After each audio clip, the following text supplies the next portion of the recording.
Right now, there is a kid finishing parents' evening in a heated discussion with his mother, saying, why does he have to study subjects he will never ever use in his life?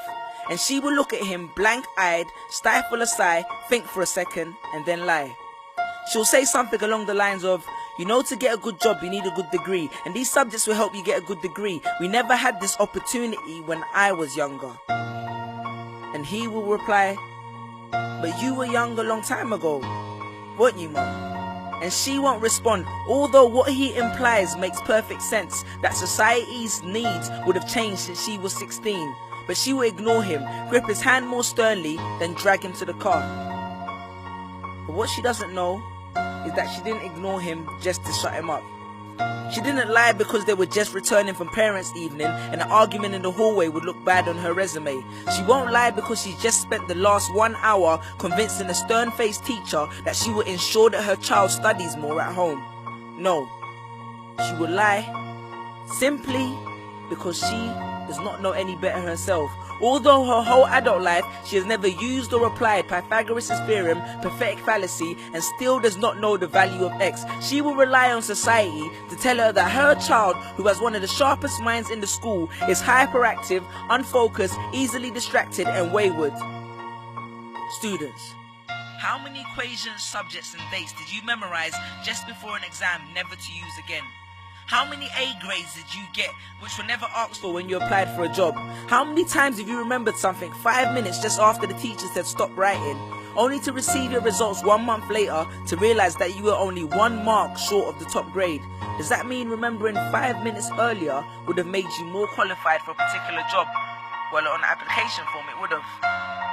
We all have different abilities, thought processes, experiences and genes. So why is a class full of individuals tested by the same means?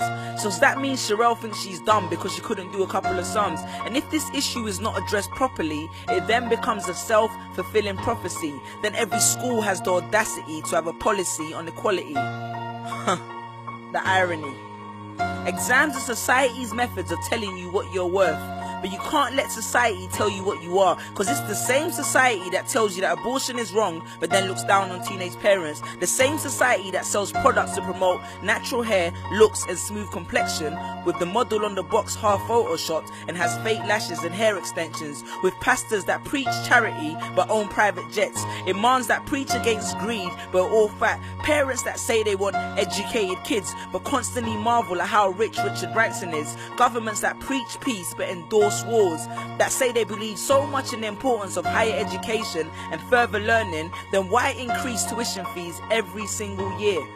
I believe Miss Jefferson when she took me into the office and said that my exams would be imperative to my success, because we was taught to always follow when Miss Jefferson led. But then I took Jefferson out of the equation and learned to think for myself. I realized we was taught to always follow when Miss led. The irony. Test us with tests, but the finals are never final, because they never prepare us for the biggest test, which is survival.